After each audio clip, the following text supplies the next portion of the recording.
Hello and welcome to the morning sports briefing here on Thursday, the 21st of January. In the news today, we have a cricket update from the West Indies versus Bangladesh in their first one-day international. We also have news ahead of the New Zealand versus Australia first T20 at Hagley Oval, and obviously Super Smash news as well. We'll bring you up to speed with what's happening in the Prada Cup with American Magic not being able to take part in races this weekend. There is obviously A-League results to catch up on, the NBA and the AMBL, as well as rugby news in there as well. This is your best day to start the day up to speed with all of the important sports news. And we'll start on a sad note with the rugby. And former All Black Ash Gardner has unfortunately died at the age of 74.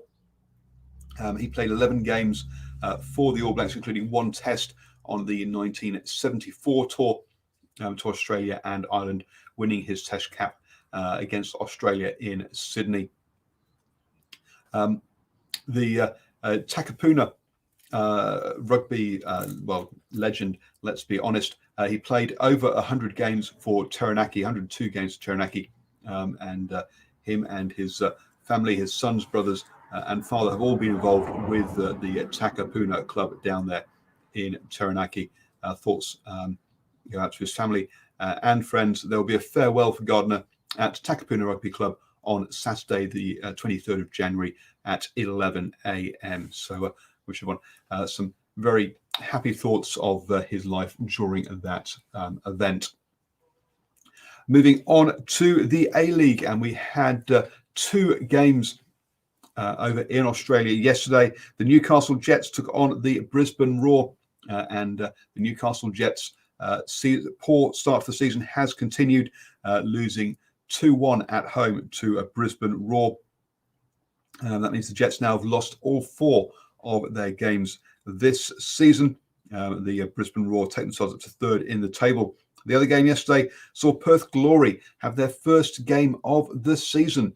And at home, they beat Adelaide United 5-3. So they'll be happy with that start to their season there. So Perth Glory have got one win from their one game.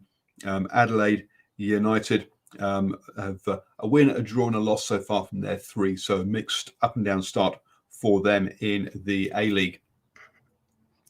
Over in the Prada Cup, and due to the crash last weekend by America's Magic, and they're putting a hole in their boat so that they're having to fix now, they will not be able to take part in races this weekend. That means that we're having ghost races on Friday and Saturday at least, because the Team Ineos and Luna Rosa will have to at least turn up to the start and start the races to get the point for the victory. The races will be called off a minute or so into the race once it has got started, but the competitors have to actually turn up to get those points. Team Ineos UK will have the opportunity to get themselves straight into the final of the Prada Cup if they win their race over Luna Rosa, and that could mean that the races on Sunday are sort of just for bragging rights, really, and the teams will have the option of not racing those and calling those off if they don't actually, if they can no longer, if Luna Rosa can no longer win the round robin stages. So we'll see how that is, what the call is on those races. Obviously, keep it here on the morning sports briefing at 7 a.m. every single morning, and we will keep you up to speed with what the situation is in the Prada Cup at the moment. Actually, I just want to realize I just lost that page, but there we go. At the moment, the Ineos Team UK have got 4 wins, so on 4 points. Luna Rosa 2 wins and 2 losses. So with their races on Friday and Saturday, it could all be decided ahead of Sunday, as I said. Moving on then to the NBA, and in the NBA there were just 2 games yesterday. The Nuggets beat the Thunder 119 to 101. For those of you listening to the podcast, what you heard in the background there was my jersey sliding over and my set slowly falling apart behind me. But the show will go on. So yes, the Nuggets beat the Thunder 119 to 101. Also, we had the Jazz versus the Pelicans. Yes, Steve Adams was in action in that one. And the Jazz made the better start, leading 29-24 in the first quarter. And they held on to that lead all the way through to win the game 118 to 102. The Jazz were led by Donovan Mitchell with 28 points in that one, and a double from Rudy Gobert with 18 rebounds and 13 points. For the Pelicans, Zion Williamson again top scored with 32 points, but Brandon Ingram chipped in with 17, but no one else got into double figures, and that lack of support really for those two. The difference between the two teams in this one. Rebounds, as I say, with that double with 18 there, total rebounds 54 for the Jazz, whereas the Pelicans just 38. So it's out rebounded there in that one. Moving on then to the ANBL, and yesterday the 36ers took on the SEM Phoenix, and the Phoenix won 89 to 83 in that one. Today sees the Bullets take on the Hawks before tomorrow. Finally, the Breakers will be having their debut this season, playing the 36ers. So 9:30 p.m. On Friday for the Breakers' first game. The Wildcats have their first game on Sunday, and then finally all the teams will have actually played this season. So strange start to the season. Currently, Melbourne top the table with one win from their one game, somehow ahead of the Hawks with 2 wins from their 2 games. So confusing table there, but Hawks and Melbourne United are the top 2 teams in the ANBL currently.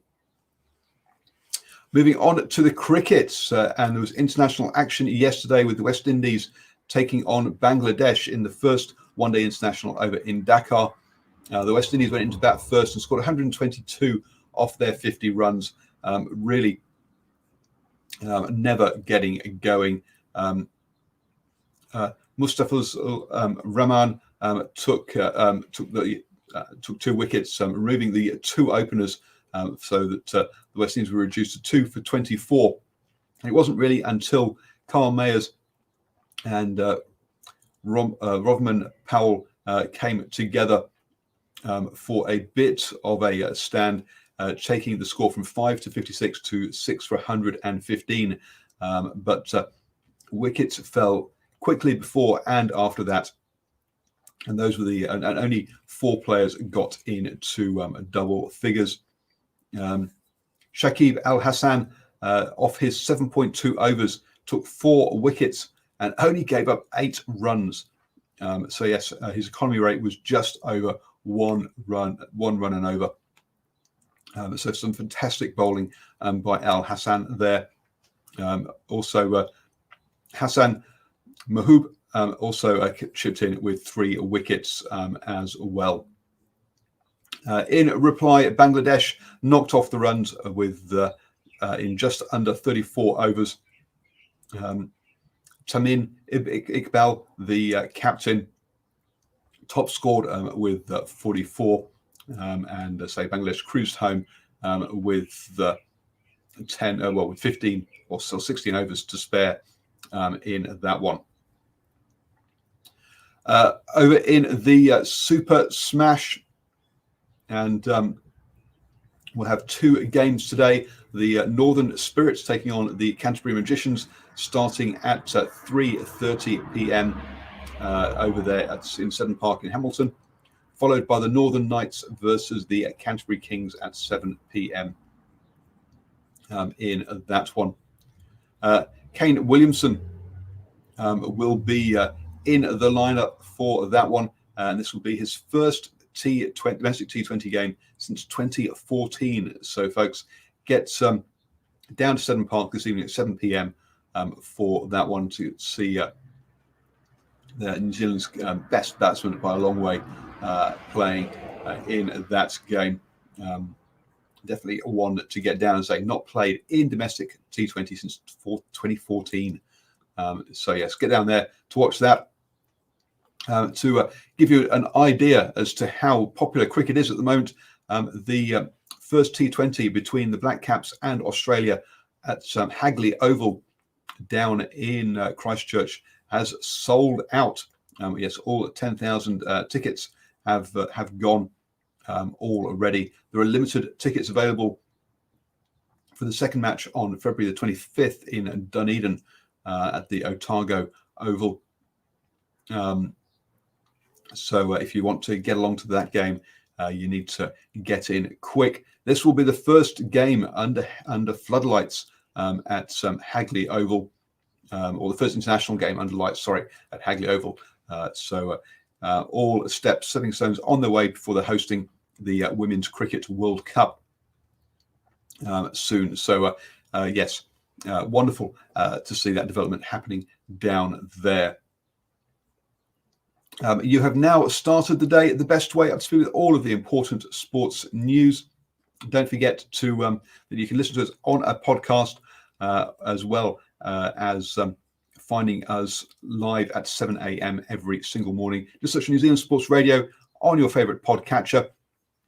One last little snippet. Apparently, Eddie Jones is self-isolating at the moment after the Forwards coach tested positive for COVID-19. Matt Proudfoot.